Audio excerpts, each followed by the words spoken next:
প্রতিষ্ঠানের এক নাম্বার যেটি মেন সমস্যা যেটি আমি পাওয়া গেছে, প্রতিষ্ঠানের আয় ব্যয় হিসাব। করোনাকালীন 2 নাম্বার, করোনাকালীন সময়ে এসএসসি ফর্ম ফিল আপের জন্য পূর্ণ টাকা নেওয়া হয়েছিল, কিন্তু 3টি বিষয়ে পরীক্ষা হলেও বাকি 9টি বিষয়ে টাকা শিক্ষা বোর্ড কর্তৃক ফেরত দেওয়ার নির্দেশ দেওয়া হয়েছিল, কিন্তু প্রতিষ্ঠান প্রধান কোনো শিক্ষার্থীকে তা ফেরত দেননি।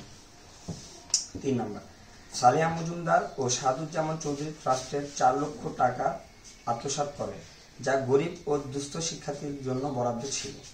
4 নাম্বার, প্রণোদনা বাবদ 5 লক্ষ টাকা প্রতিষ্ঠান প্রধানকে দেওয়া হয়, যার মধ্যে 1 লক্ষ টাকা শিক্ষকদের জন্য 42,000 টাকা ভ্যাট বাবদ খরচ হয়।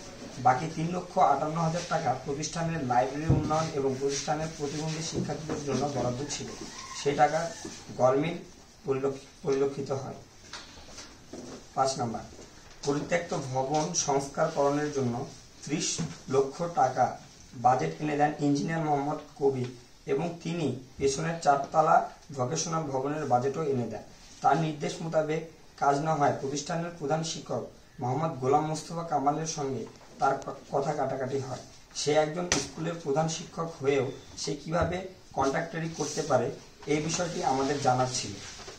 এবং আমাদের এখানে আরও একটি সংযুক্ত করা হয়েছে যে প্রতিষ্ঠানের যেসব ইট বালু সিমেন্ট প্রতিষ্ঠানের কাজের জন্য আনা হয়, সেই ইট বালু সিমেন্ট সে বাসায় নিয়ে যায় এবং থানা মোড়ের পিছনে তার একটি 4তলা ভবন বিল্ডিংয়ের কাজ চলছে, সেখানে সেগুলো সে নিয়ে গিয়ে তার ভবনের কাজ করে।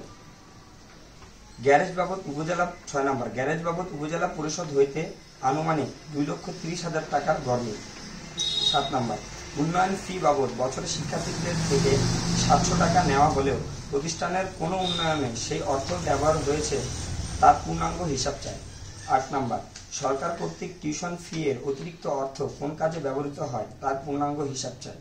9 নাম্বার, প্রতিষ্ঠানের বরাদ্দকৃত পুকুর দোকান ভাড়ার অর্থ প্রতিষ্ঠানের কোন কাজে ব্যবহৃত হয় তার রসিদ রেজুলেশন সহ পূর্ণাঙ্গ হিসাব চায়। 10 নাম্বার, জেলা পরিষদের বরাদ্দকৃত কাজের সকল রসিদ এবং ডকুমেন্টসগুলির হিসাব চায়। 11 নাম্বার, কোন পন্থা অবলম্বন করে একটি ডেট ফেল গাড়ি ক্রয় করা হয়, পরবর্তীতে কেনই বা বিক্রয় করা হলো এবং বিকৃত অর্থের হিসাব চাই।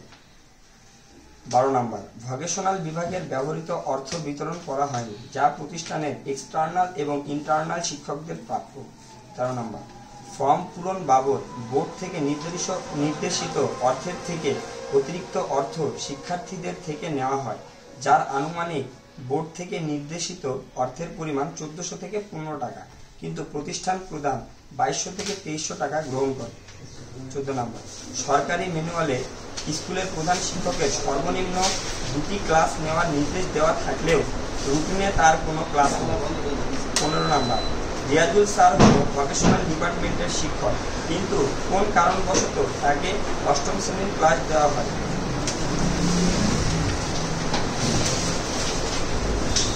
শম্পা ম্যাডাম হল একজন সমাজবিজ্ঞানের শিক্ষক, কোন কারণবশত তাকে স্কুলের ক্লাস রুটিনে ইংরেজি ক্লাস দেওয়া হয়।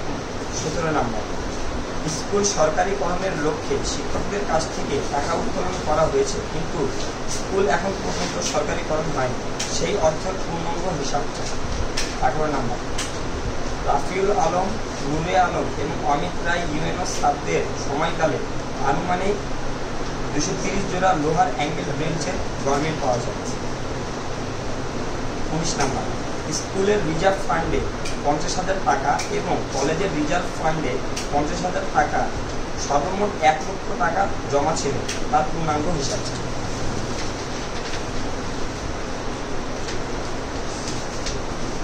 এখন এই অভিযোগ আমরা চাই এই অভিযোগটি যেটা আমরা জানিয়েছি এটা একটি সুষ্ঠু তদন্ত হোক এবং তদন্তের মাধ্যমে সে যদি এগুলো না করে থাকে তাহলে তার কোনো বিচার হবে না, কিন্তু সে যদি আসলে এসব দুর্নীতি করে থাকে তাহলে আমরা চাই যে তার একটি সুষ্ঠু বিচার হোক।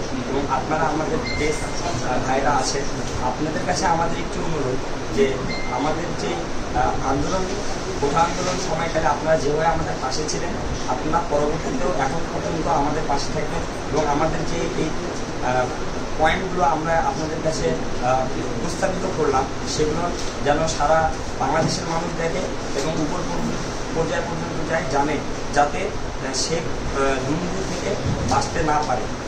এবং আরও একটি বিষয়, ইউনো স্যার আমাদেরকে আশ্বাস দিয়েছেন এবং বলেছেন, আমরা যেহেতু লিখিত আকারে তার কাছে আমাদের প্রস্তাবগুলো জমা দিয়েছি, সে আমাদেরকে বলেছেন সে একটি 3 জনের তদন্ত কমিটি গঠন করবেন এবং সে একটি সুস্থ তদন্ত কমিটি গঠন করার চেষ্টা করবে, সেটি আমাদেরকে জানিয়েছেন। তো সে আমাদেরকে সেই 3 জনের এখনও নাম বলেন নাই যে কে কে থাকবে এই তদন্ত কমিটিতে। তো আমাদেরও কিছু পার্সোনাল চয়েস আছে যে আমরা তদন্ত কমিটিতে এনাদেরকে দেখতে চাই। তো তিনি আমাদেরকে এখনও নামগুলো জানায়নি, যার কারণে আমরা তার সঙ্গে এই বিষয়ে এখনো কথা বলিনি। তিনি আমাদেরকে নামগুলো জানানোর পরে আমরাও তাদেরকে আমাদের প্রস্তাবিত নামগুলো তার কাছে প্রস্তাব করবো এবং তদন্ত কমিটিতে তাদেরকে